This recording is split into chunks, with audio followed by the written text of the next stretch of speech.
Hello, students, and welcome to Lecture 6, World War I, the Early Middle East, and British Petroleum. We're going to talk about one of the world's greatest conflicts, World War I, and the effect that it had on Middle Eastern countries surrounding the oil market. One of the things I wanted to point out is that World War I has been downplayed. World War I as an historian is my specialty.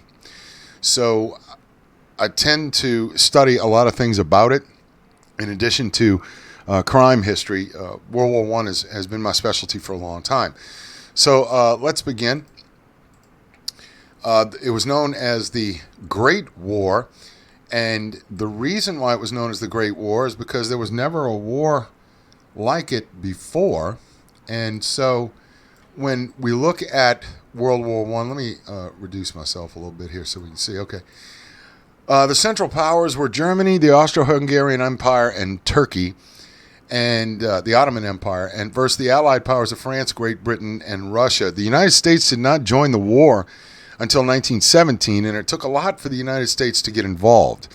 There were three main events that actually took place. Number one, on May 7th, 1915, was the sinking of the Lusitania. The Lusitania was a British passenger liner that went from New York to London, and a couple of days before there was a warning in the newspapers that anybody that was sailing on this ship were taking their lives in their hands because the Germans had basically a new weapon called the Unterseeboot, which was a submarine, and they were using it to try and cut off Great Britain of any supplies so they could starve them into a peace deal because the war had been going on since 1914. This was 1915.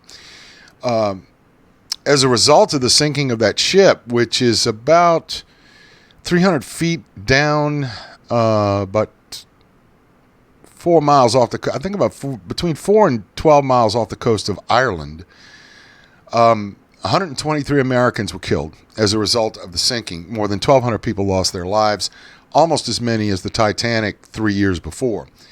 But that was the first event. The second event was the Zimmermann telegram. Now, the Zimmermann telegram was written by the German foreign minister in the United States by the name of Arthur Zimmermann, and he approached Mexico. Now, the reason why he approached Mexico is in 1914, the United States was trying to capture a bandit by the name of Pancho Villa, who was conducting raids across the Mexican border into the United States. And in March, I believe, of 1914, he went into a town called Columbus, New Mexico, and killed 22 Americans there. President Wilson sent Brigadier General at the time, John Pershing, down to Mexico to look for him, and they couldn't find him. So they kind of gave it up. So this was kind of a dry run for World War I as far as the American troops were concerned. Well, the United States withdrew. Well, Germany in 1916 through Arthur Zimmermann, approached Mexico and said, look, if you go to war on our side against the United States, if the United States enters the war, or if you go to them at war now, we'll give you back New Mexico, Arizona, Texas, and California. But the other thing that the Germans wanted was they wanted the Mexicans to act as intermediaries between Germany and Japan. Now, Japan was on the Allies side at the time, but in World War II, they'd be on the other side. The Axis powers is what they called them: Germany, Italy, and Japan.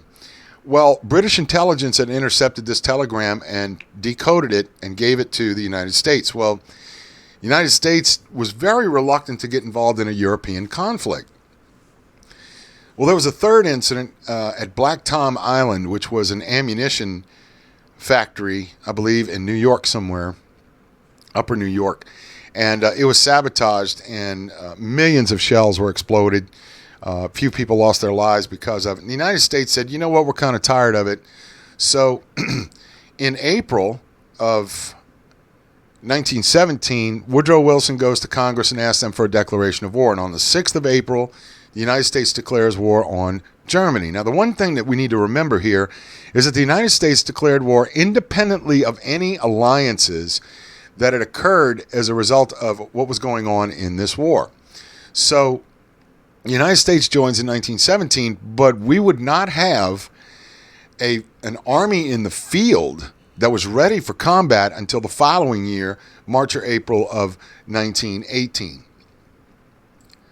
This is a map of what the sides that were picked. Spain, Belgium was supposed to be neutral, but Germany, in their Schlieffen Plan of 1914, had gone through Belgium and violated their neutrality to invade France. World War I was a culmination of age-old hatreds in Europe. I give my students in World History 2 and American History 2 this acronym. It's MAIN. It stands for militarism, alliances, imperialism, and nationalism. Now, we've heard a lot about nationalism within the last few years. Nationalism is an extreme love of country. That's it. Love of country. All right? Has not really an ethnic type of thing. It has to do with the love of country. So these were the four main issues. Now, we're not going to really get into a lot of them. What we're going to talk about mostly is how the Middle East was affected by World War I, because it was a worldwide conflict. We had the Western Front in Europe. We had the Eastern Front along in Eastern Europe. And we had the Southern Front in Salonika and Turkey and things of that nature. So there was also some fighting going on in Africa because Germany had some colonies there, and the British wanted to go in and see some of those colonies during the war. Germany and Great Britain were having a military race, and the reason being is that Kaiser Wilhelm, Nicholas II of Russia, and they were going to have a revolution in 1917 that I think we spoke about in the last video, that was going to be successful, where the Bolsheviks, the communists, were going to take over. And we saw how that wound up. 1989, the Berlin Wall fell and communism fell. People got tired of living under a restrained rule where there's just two classes of people, the very rich and the very poor, the elites and the poor. That's it. So the Great War is fought over all these different fronts. Well, what does oil have to do with it? Well, Winston Churchill had converted as the Secretary, Lord of the Admiralty is what they call it, as the Secretary of the Navy in Great Britain, had converted all the British ships from coal to oil. So oil was becoming very important, okay? And also there was a couple of weapons that were formulated during World War I. One of them was the flamethrower, which actually used pressure, compressed air pressure, to push out oil through a flame, and you could throw flames all over. It was very nasty weapon, but very effective in the trenches of France. Okay. All right, so the causes, basically, all you have to remember is MAIN. Germany becomes a country in 1871. They go to war with France in 1872. In the Franco-Prussian War, there's imperialism, there's interlocking alliances, there's a naval arms race that Germany was involved in with the British. And then there was the trigger, which was the assassination of Archduke Franz Ferdinand. That set off the powder keg for the war to begin. So, 1914, the war begins. The Archduke is assassinated on the 28th of June. Full mobilization didn't come from all nations involved in the interlocking alliances until the first and second week of August. And so the world was at war, but the United States chose to stay out of it. However, the United States financed a lot of it, okay, through their banking, okay, the Allies, as a matter of fact. So what we have is a worldwide conflict that's based upon ancient hatreds, old hatreds. France and Germany can't stand each other. They always have. In World War I, at the end, in the Treaty of Versailles, the French sought to punish the Germans and keep them from rising up again, but it didn't happen. The Treaty of Versailles actually allowed Adolf Hitler to come to power. We'll talk about that a little bit later. These were the European empires around that time, and as you can see, a lot of them were going, the British were in Africa, the French were in Africa, the Belgians, the Germans, they were all in, and the Dutch, they were all in Africa. The Dutch were in mostly South Africa, where they were in a war basically from 1899 to 1902 with the British, called the Boer War, which was known as the South African War, but it took place there. Now, war was a threat to their colonies. And remember, we start to see the burgeoning of the oil industry at this time, and powers can't take chances when it comes to whether oil fields are going to be seized, oil supplies are going to be seized, and things of that nature. The last thing right here, progress of the war, industrialization of destruction, was trench warfare. I may put up a lecture that I formulated on trench warfare where it discusses the various elements of it, including the inventions of certain things that made trench warfare the bloodiest conflict you have ever seen. Trench warfare was stagnant. Both sides would dig trenches to hold ground that they had, and it wouldn't move either way. And in between was known as no man's land because nobody owned it or nobody occupied it. And casualties were sustained based upon artillery barrages. It was a gunner's war. It wouldn't really become it was a war movement in the beginning with the Schlieffen Plan, German Schlieffen Plan, and the French Plan 17, but later on it would become a stagnant war because what they did was each side had staked out what territory they'd already claimed, and they dug trenches, and a lot of these soldiers lived there in these trenches for 4 years with the rats and the disease, and it's just filth. It's human garbage. People would go to the bathroom the same place that they slept, and it was a horrible existence. But that was war from 1914 to 1918, and Britain almost lost a whole generation because of it, from the artillery and machine guns and poison gas, and also the airplane was introduced. So there was a new outlet for oil or gasoline to be consumed, was the airplane. Also the tank. We saw the introduction of the tank in there, in addition to the flamethrower and all of that stuff. So you start to see oil become more and more important in the conduction of war. This is a British soldier. They used to call him Tommies. It appears he is a medical officer by the armband. And medical officers or medical orderlies, when bringing soldiers off the battlefield, remember I said that they had the two trenches, and in between was no man's land. If you got wounded in there, it would be a long time before they came and got you. A lot of soldiers died. A lot of times the artillery barrages would bury men under dirt and then unbury them. The dead and dying stacked up. It became very stenchy because of the death that was going through the battlefield. And a lot of governments then hoped that these new inventions would kind of shorten the war. The tank at first was not very productive because they were lumbering. They went about 2 or 3 miles an hour. You could walk faster than the tank was moving. It was heavy. You could only fit either one cannon or two machine guns. It was an easy target for German artillery. Germans used the 77 millimeter weapon that would knock out a tank at about a mile away. So all they had to do was have indirect fire or direct fire that could knock these tanks out. I had the privilege of going to the World War I Museum in Kansas City about 12 years ago, and I saw a tank that had been hit by a 77 shell, and the shell went through one side and went through the other. They were thinly armored. They were noisy. People in them. They were stinky. And we're talking about, crews of anywhere from 2 people to 17 people in a tank. I'm sorry, 10 people in a tank. It gets very crowded, and it's very dangerous being in the tank. You get hit by a shell, or you go into a shell hole, and all that metal starts to rot. They don't have pads in there. You're going to hit hard steel. So trench warfare was really bad.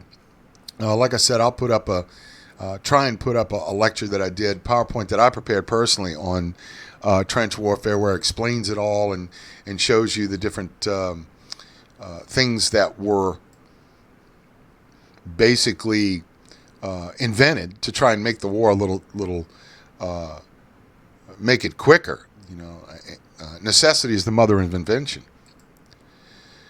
The oil history of World War I is Winston Churchill switched the British Navy to oil. There was little impact early in the war, but there was a great impact later in the war because now we have the internal combustion engine on taxis, tanks, trucks, airplanes, and submarines. In Romania and Baku, we talked about Baku in the last lecture.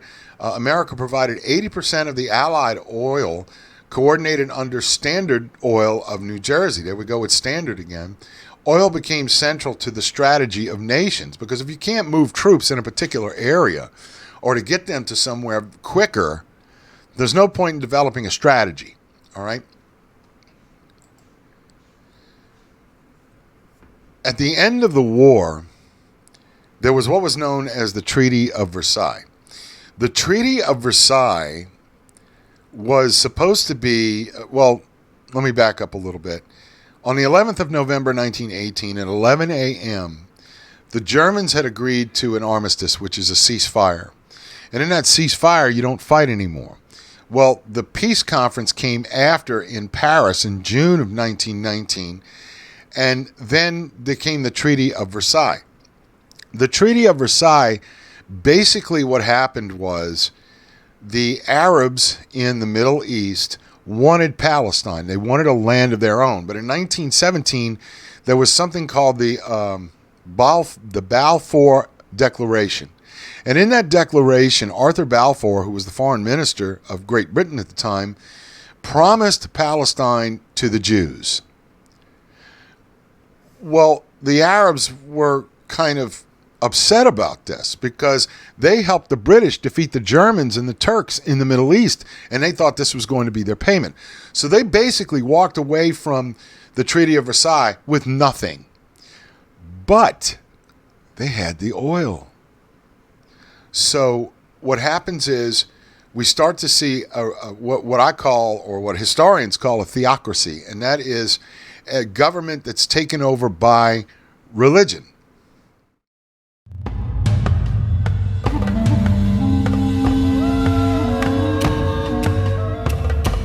For many centuries, the Islamic world was the major center of civilization. It was in every way the most advanced that the world had yet known. It was there that immense progress was made in virtually every field of creative endeavor, in the sciences, in the humanities, in government, in commerce. It also had a rather remarkable degree of freedom, vastly better than anything available in Christendom at that time. And people in the Muslim world, they are aware of what was and what is, and cannot but be horrified and enraged by the contrast. I think that Islam today is in crisis, that it needs for deep questioning and deep reform, and that the only people who can bring about that change are Muslims. The problem is not with Islam as a whole. The problem really is the Middle East and the Arab world in particular. This is not an inherently religious issue, which is therefore unanswerable, but a political and historical issue, which has very specific roots and causes and can have specific cures. As I stated before, we start to see these theocracies rise in governments, with the exception of Turkey. Turkey was run by a guy named Ataturk, and we're going to get to that a little bit later. And he wanted a more westernized society, but the Middle Eastern countries, because they had the oil, they knew they had some sort of a bargaining chip, so they were using that. And the importance of World War I is shaping later history. Starts with that Balfour Declaration and how the Middle Eastern countries were treated by the Western powers at the time. If we look at this map, you'll look at Europe and, the Middle East after World War I. Now, the state of Israel had not been organized yet. Palestine, which is present-day Israel, is actually deemed to the Israelis through the Bible, the Jews through the Bible.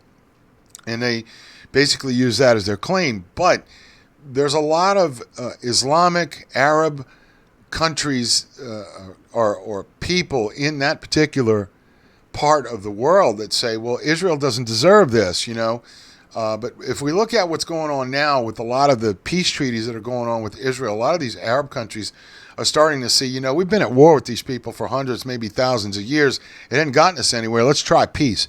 So we see a lot of these peace agreements being signed.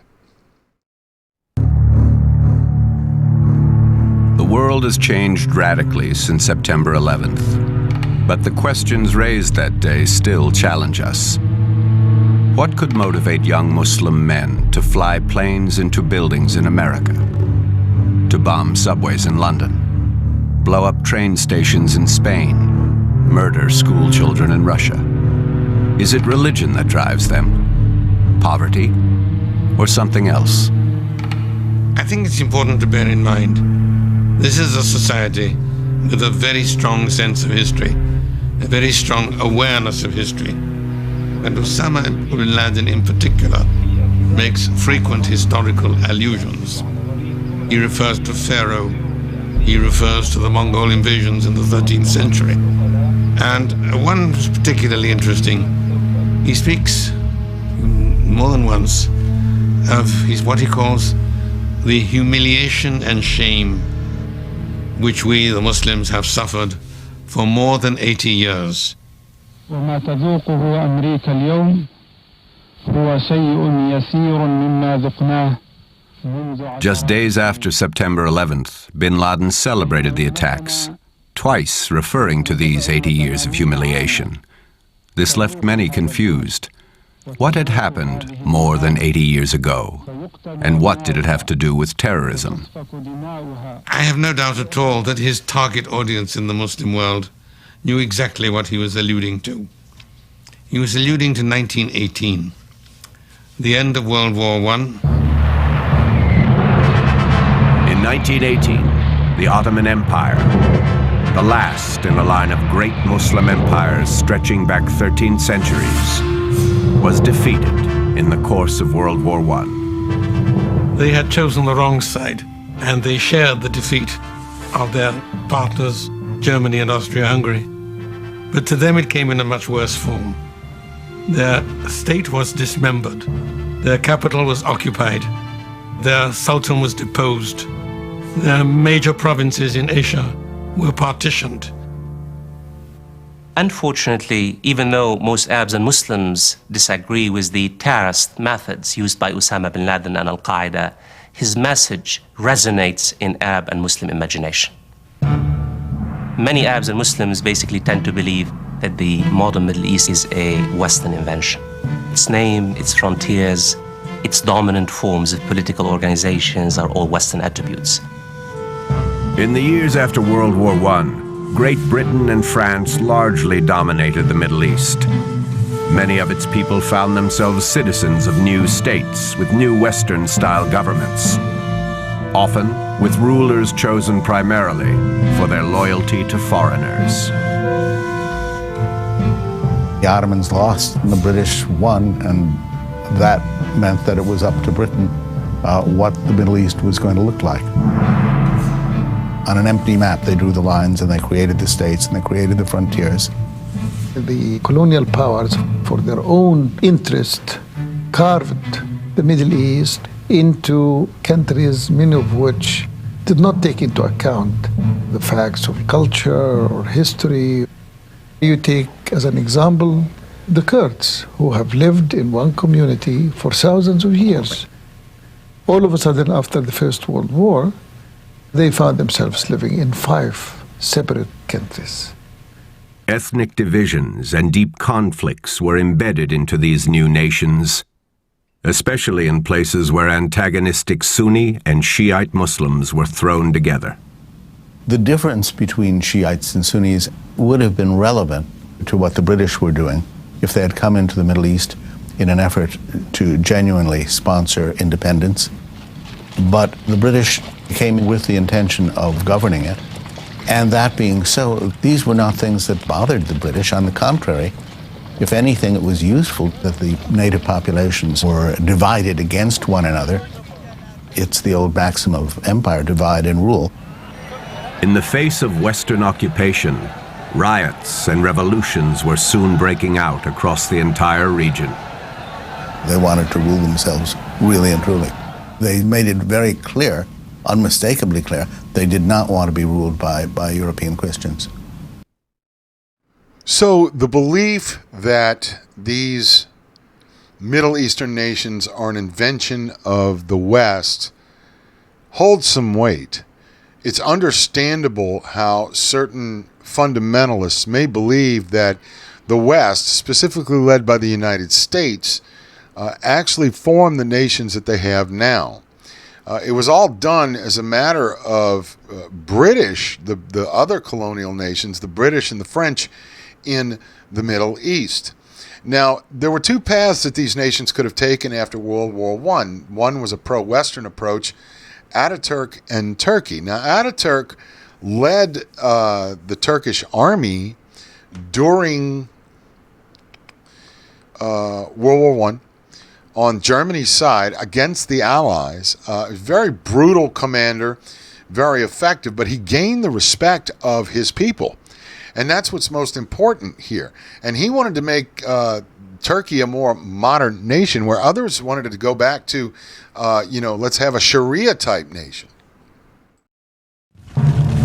One nation did free itself from European control, but ironically, this only further weakened the region's connection to its past. In 1919, a former Ottoman officer named Mustafa Kemal Pasha, or Ataturk as he later came to be known, launched a war of liberation and founded the modern state of Turkey. But Ataturk did not seek to revive the Islamic Empire of the Ottomans. Ataturk is possibly the most successful modernizer in not just the Arab world, but in recent history. Here's a guy who takes the Ottoman Empire as it is ruined and carves out from it a great nation. And he does it by recognizing that in order to be a modern country, you have to turn your back on the past and you have to learn from the West. Ataturk shamelessly borrowed from the West. In a series of sweeping reforms, Ataturk changed the written language of Turkey, replacing Arabic script with Roman letters, and imposed Western rules of dress and equality for women. He said, "Our most urgent task today is to catch up with the modern world. We will not catch up with the modern world if we only modernize half the population." Simple, clear, and I think overwhelmingly convincing. Ataturk also shocked many Muslims by separating religion and politics, displacing the Sharia, the holy law which governed almost every aspect of Muslim life, and abolishing the Caliphate, the official leadership position in Sunni Islam since the death of the Prophet Muhammad. Imagine if Mussolini had delimited the Vatican, forced Italians to write in the Arabic script instead of the Roman script, and forced them to dress in Arab clothing. How would the Catholics have felt? He declared Turkey is a secular republic. There is no state religion. He went even further. He prohibited the teaching of religion in the schools. He prohibited the wearing of religious dress outside the places of worship. It was a very determined effort to secularize society to something which had never happened before in a Muslim country, and still hasn't happened in more than a very few. Repercussions of Ataturk's reforms are still felt, particularly his abolition of the Caliphate. You cannot understand the rise of Islamist politics and Islamist groups without understanding their basic quest and longing to restore the Caliphate, because they believe without the Caliphate, Islam cannot be full in society. For Islamic fundamentalists, Ataturk is a kind of Satan, a very dangerous figure, because he is someone who admired the West, copied it. But most of all, what galls the Islamic fundamentalists about Ataturk in Turkey is that it is successful. It is successful in combining an Islamic society with modernity, a Middle Eastern society with pro-Western foreign policy, all the things that they claim are impossible, Turkey has been able to do. Now, over the last few years, we've heard about an organization called the Muslim Brotherhood. This was formed as a protest in Egypt and in the Middle East against the Western approach to governing. They wanted to go back to a theocracy with a sultan or a caliphate so that they understood it. And that's when we start to see faith injected more into politics. You know, it's it's a separation of church and state. But in the Middle East, they seem very comfortable with it, especially when it has to do with Islam. So it's kind of confusing sometimes when you're a Western power and you're trying to be diplomatic with these Middle Eastern countries, because you don't quite understand how the countries are run outside of your own country. And so, but, with the oil comes the power.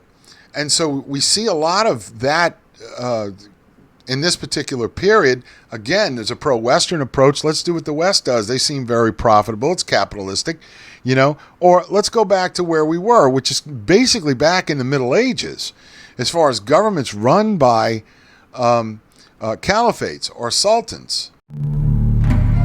Turkey has proved to be a unique nation within the Middle East, as Ataturk's vision was rejected by most of the region. Faced with the challenges of modernity, many look to religion, not secularism. In the 1920s, the Arabian Peninsula was unified by a powerful family, the House of Saud, allied with clerics espousing a traditional version of Islam. And in Egypt, modern ideas were attacked by a large underground movement.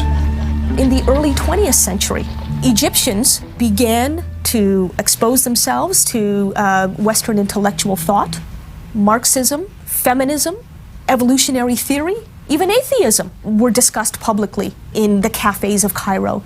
But by the 1920s, thanks to anti-colonial rhetoric and pressures for Arabs to band together in solidarity against the West, these questions faded to a whisper.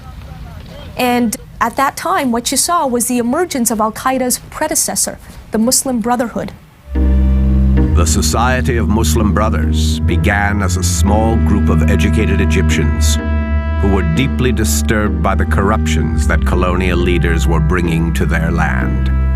The line of the Muslim Brothers would run something like this.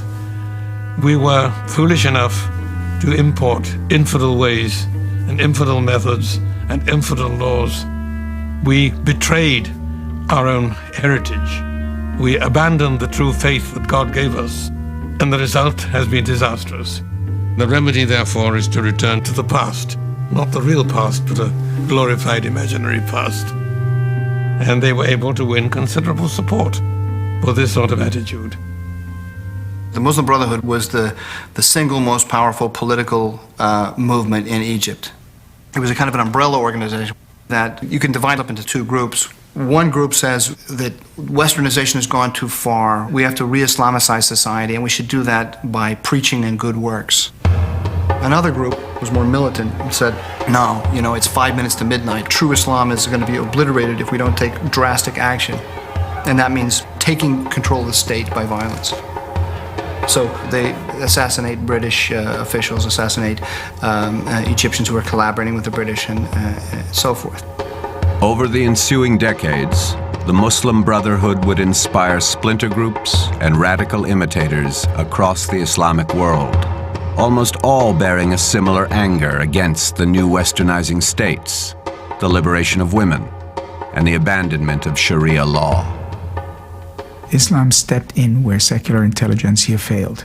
It provided the solutions. It became a very conservative force. They pulled the Arab world backward. The argument of those people was that the West was threatening, reform was threatening the fundamental pillar of the family. Women going out and working with men together, women being educated, the unveiling of women, these were seen as danger. To a large extent, the rise of Islamic fundamentalism could be read as a movement of angry men who are bewildered, disoriented in a new world, feel they are losing control over every aspect of their lives.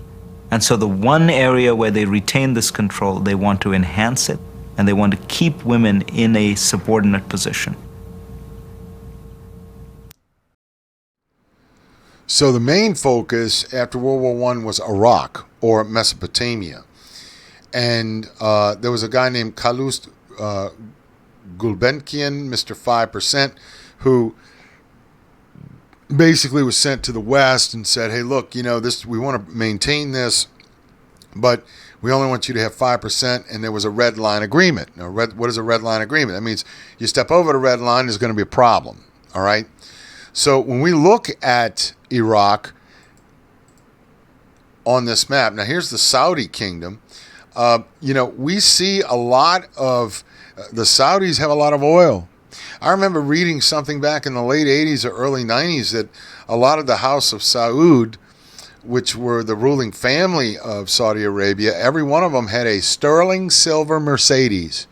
They were, it wasn't a silver paint job, it was silver, which was very expensive. I think these cars ran over like $3 million a piece for a car, but it was in silver. Don't see much of that anymore, do you?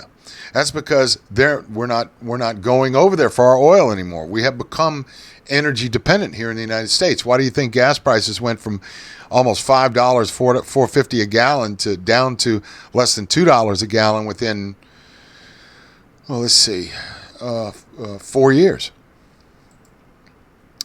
British Petroleum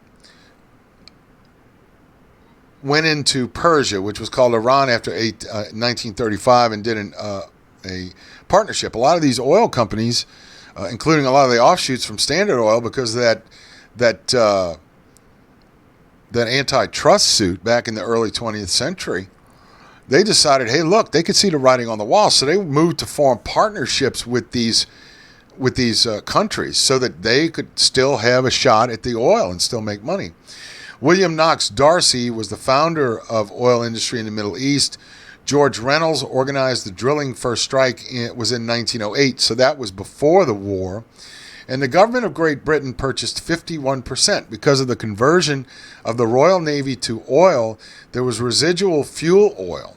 And Winston Churchill kind of foresaw the future and decided, hey, this is what we need. So he went in and said, okay, well, we'll make a deal. So British Petroleum made a deal with them. One of the things about this period I want you to organize is all of these hatreds and clashes that are occurring right now in the Middle East started with the ending of World War I. When I'm talking about Palestine. And then when we get into World War II, it's France and Germany. And then Japan hated the United States. In the agreement called the Treaty of Versailles, the United States Senate never ratified the treaty. And they never ratified the treaty, which means that the United States never recognized it. But the British did, because they had to. If you look at the Treaty of Versailles, it is very racist. It's very racist. The Japanese sent a delegation to the Paris conference and said, hey, look, we want a resolution put into the Treaty of Versailles saying that we're equal to everybody. Well, Woodrow Wilson, who was from Virginia and was a racist in his own right, decided that, no, you're not going to get that. So the Japanese delegates left. And they decided from that point forward, okay? Now, this has to do with oil, too, because when the Japanese began their, what they call the Greater East Asia Co-Prosperity Sphere, that's bringing all these countries into the Japanese sphere of influence, which means they're gonna rule them. They needed oil and fuel and rubber and all that.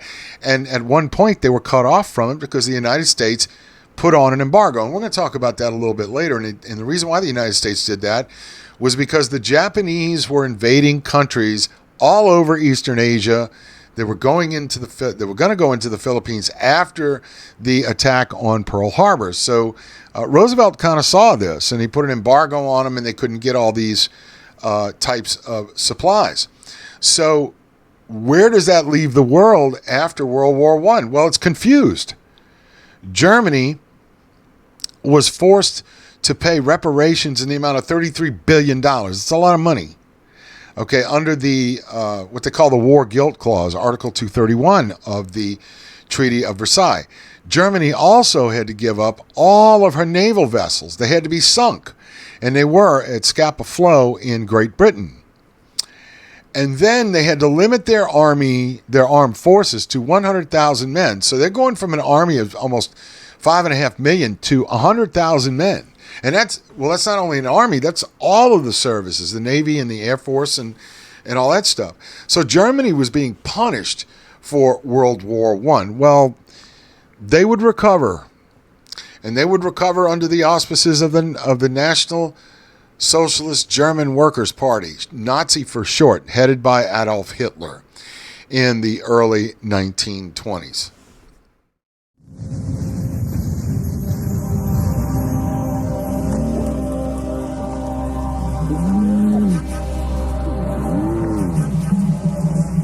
Far away in the harsh, unforgiving land of Persia, now Iran, a fresh challenge was emerging for Shell. For 5 tough years, a determined English geologist named George Reynolds had been exploring the desert for oil. Resourceful and stubborn, Reynolds alone kept the project going.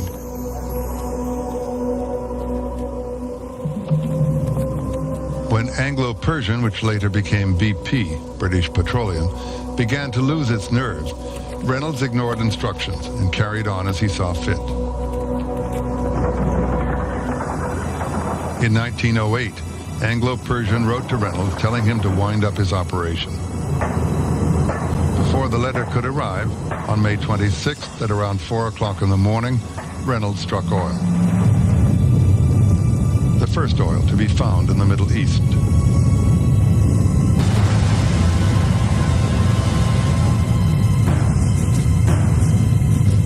The managing director of Anglo-Persian was the formidable Charles Greenway. Greenway knew all too well that the company was in desperate need of capital to pay for plant and equipment to expand and develop its Persian oil. Greenway would do almost anything to ensure the independence of his company. Anglo-Persian was slipping in, not so much slipping, diving really into a financial crisis of quite serious proportions. And Greenway was certainly faced with the prospect of having to raise some money to keep the business going. He had also been faced with something which he probably did really without any relish at all, and that was to enter into an agreement with Royal Dutch Shell, whereby Shell took much of the crude oil, kerosene and benzene that was produced by Anglo-Persian. So there was 2 things. A, he very badly needed money, and B, it looked almost as if the growth of Anglo-Persian could be sort of stymied from the outset, really by being put in a very junior position to Shell. The Royal Navy was to be the salvation of Greenway and Anglo-Persian. In 1911, the Navy began converting from coal to oil. The young First Lord of the Admiralty, Winston Churchill, had decided that oil would give British battleships extra speed and a crucial advantage in the arms race with Germany. Churchill said, "Mastery itself is the prize." Greenway saw his chance and convinced Churchill that the Navy must be supplied by at least one all-British company and not rely entirely on Shell, which he said was run by foreigners. And the Shell menace was, as he put it out, Shell was a company in which there was Jewish influence, the Samuel family, there was Dutch influence, Detterding, Royal Dutch, and the suggestion or the implication was that somehow the Shell, as he put it, would fall under the influence of the German government, which it was clear had become, in those years, the main rival to Britain on the world stage. Greenway's arguments started to appear in government correspondence. One infamous letter from the Admiralty was circulated in its original draft form among civil servants and caused particular offense. Mr. Detterding, this man, wrote, "The real manager of all this concern is an extremely clever, brackets unscrupulous, crossed out, businessman who is ably seconded by the Jewish, crossed out, other interest in the Shell Company." But Churchill was running a big risk. The blunt fact was that the company in which the Navy was basing an important part of its future was in financial peril and did not have the money to develop its Persian oil.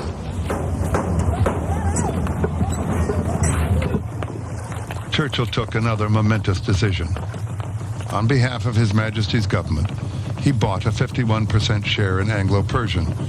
It would operate as a private company but 2 government directors would sit on its board to ensure that it always took British strategic interests into account. Marcus Samuel was furious. Not only was his patriotism being challenged, but the British government was becoming the majority stockholder in his competitor. In a fiery parliamentary debate, Samuel's allies demanded that Churchill explain himself. Churchill would not budge. We have no quarrel with Shell. We have always found them courteous, considerate, ready to oblige, anxious to serve the Admiralty and to promote the interests of the British Navy and the British Empire. At a price. The only difficulty has been the price. But it seems to me that our relations might become even more pleasant if instead of being compelled, as we might easily be, to accept whatever price they might think it right to charge, we had an independent position. Many of the phrases Greenway had used in his letters to the government are to be found in Churchill's speech. But I don't think Churchill believed it, and the fact that he sent a private letter to Detterding saying, well, basically this is politics, I think is pretty conclusive proof. In August 1914, the First World War broke out. 7 weeks after Parliament had approved Churchill's plan.